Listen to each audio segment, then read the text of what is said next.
Hello tout le monde, je vous retrouve ce soir pour débriefer la 8e étape du Tour d'Italie. Aujourd'hui, les coureurs devaient parcourir 197 km de Giulianova à Castelraimondo. Le parcours était bien accidenté, c'était une étape taillée pour les baroudeurs grimpeurs et bon nombre d'attaquants devaient constituer l'échappée dans la première heure de course.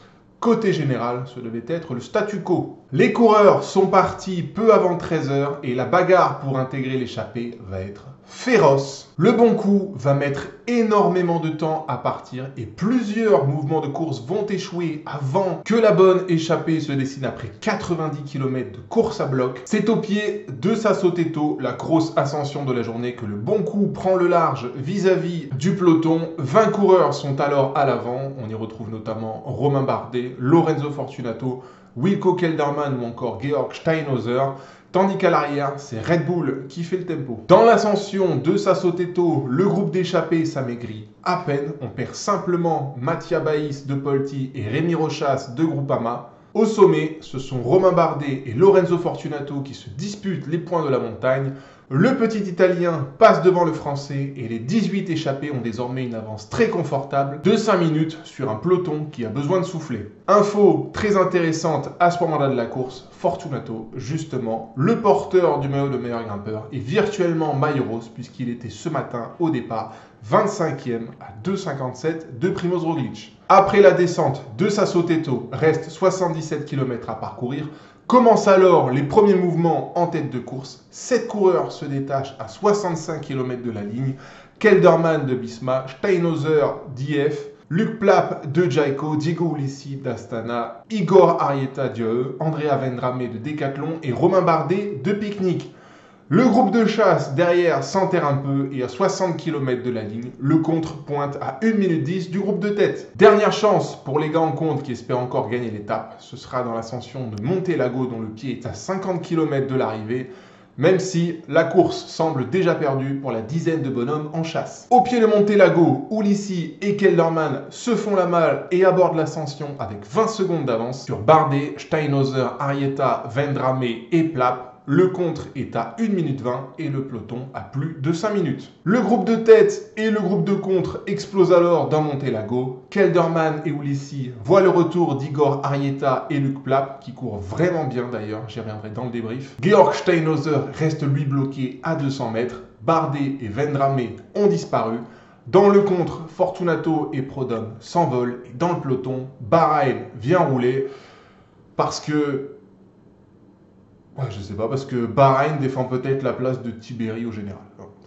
Non, j'en sais rien, ouais, je sais pas. J'ai pas compris le move de Bahrain, donc je passe. Sur le sommet, Luc Plapp attaque et bascule avec 15 secondes d'avance sur Kelderman, Arrieta et Ulissi.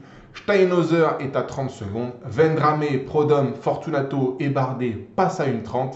Ça sent le roussi pour eux. Derrière, c'est mort. Le peloton passe lui à 5,40 de Luc Plapp avec de tels écarts. Le maillot rose se joue alors entre les deux coureurs Astana, Ulissi et Fortunato et Primož Roglič. Reste alors 45 km de course, une longue descente et deux petites ascensions pour aller chercher la ligne. Et dans le peloton, c'est UAE désormais qui emmène. 23 km de l'arrivée, première des deux dernières petites bosses. Luc Plapp a creusé l'écart sur ses poursuivants.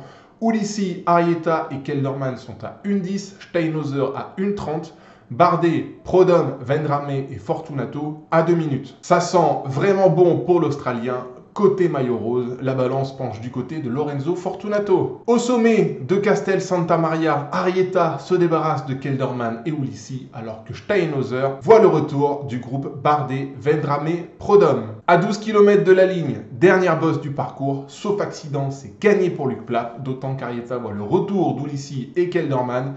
Et à 6 bornes de l'arrivée, terminer les ascensions, Plapp a encore 50 secondes d'avance sur Ulissi et Kelderman.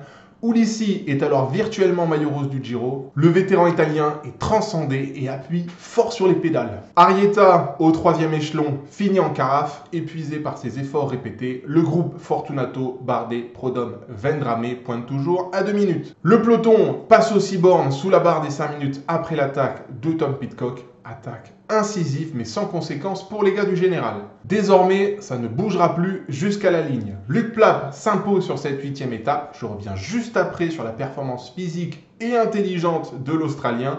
Kelderman est 2, Ulissi 3. Ulissi qui s'est arraché jusqu'à la ligne pour prendre le rose à Roglic. Arrieta termine carbonisé à la 4e place. Sur ses talons, on retrouve Nicolas Prodhomme 5e. Derrière, ça déroule. Vendrame est 6, Fortunato 7, Steinhauser 8, Bardet 9. Puis à la 10e place, on retrouve Martinelli qui est sorti du peloton dans le final. Le peloton arrive dans la foulée pleine balle et Ayuso reprend une toute petite seconde à Roglic. Au général, changement de leader, c'est Diego Ulissi qui prend le pouvoir. L'Italien de 36 ans, c'est quand même quelqu'un dans l'histoire récente du Giro. 8 victoires d'étape en carrière sur son tour national.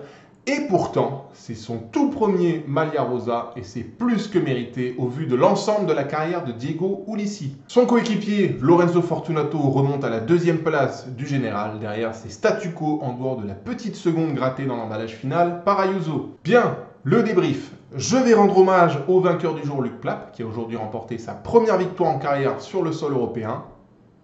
De mémoire, hein. À confirmer, je ne suis pas infaillible, loin de là. C'est d'abord la victoire de la force physique, mais aussi la victoire du vice et du génie tactique. Et ça se résume à l'ascension de Montelago dans les 50 derniers kilomètres. Quel contrôle de soi et quel emploi de ses adversaires. Je vous refais la situation de course. Nous avions Kelderman et Ulissi à l'avant, puis Arrieta, Steinhauser. Et Luc Plapp était avec Bardet et Vendrame à un 3e échelon et très en retard sur la tête de course. Luc Plapp, tranquille, laisse se cramer Vendrame et Bardet. Premier jump incisif, il laisse sur place le Français et l'Italien. Et le voilà revenu sur Steinhauser. Nouveau moment de latence, l'Australien récupère et quand il sent que l'Allemand n'en a plus dans les chaussettes, rebelote. Jump, Steinhauser ne reverra jamais la tête de course. Luc Plapp, oui. Il est désormais devant à l'approche du sommet avec Kelderman, Ulissi et Arrieta. Pas de problème, roulez les gars. Petit moment de récup, on boit un coup, on s'asperge et à 500 mètres du sommet, boum, Kelderman et Ulissi ne bronchent pas, Arrieta fait illusion, puis se gare. Merci messieurs, et voilà Luc Plapp parti pour un solo de 45 km, place à la performance physique.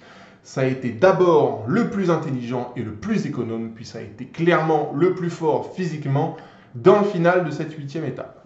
Rien à ajouter, chapeau l'artiste. Au-delà de l'Australien, mention bien à Romain Bardet qui a bien récupéré de son choc au genou d'hier. Un peu court physiquement dans le final, mais il faut dire que le Français a beaucoup consommé de carburant pour pouvoir intégrer l'échappée. Les jambes sont là, la santé aussi, c'est l'essentiel. Romain a la gagne d'une étape dans les jambes, charge à lui maintenant d'aligner les planètes pour scorer. Autre satisfaction, Astana. Pas de victoire d'étape aujourd'hui, mais Ulissi prend le rose et Fortunato a conforté son maillot de meilleur grimpeur et est désormais 2e du général. Solide équipe kazakh en fin de cette première semaine, c'était attendu, ils sont dans le match. Bien, demain, 9e et dernière étape avant une journée de repos salvatrice pour les organismes des coureurs. Nous avons une étape de 181 km de Gubbio à Sienne. Gubbio, je ne sais pas comment ça se dit, mais c'est bien Sienne l'arrivée. Sienne, c'est la ville d'arrivée d'Estrade Bianche. Et qu'est-ce qu'on a sur l'étape de demain? Je vous le donne en mille. d'Estrade Bianche.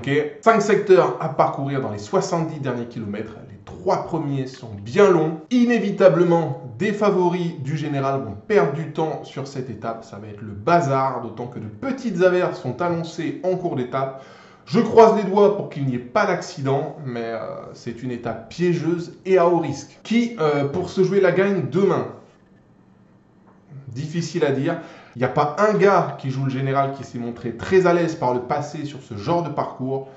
Donc surprise au pluriel, attendu demain. Si on se tourne vers les experts d'Estrade, Tom Pidcock sort du lot bien évidemment, mais attention à ne pas enterrer un Mats Pedersen ou un Matthias Vacek.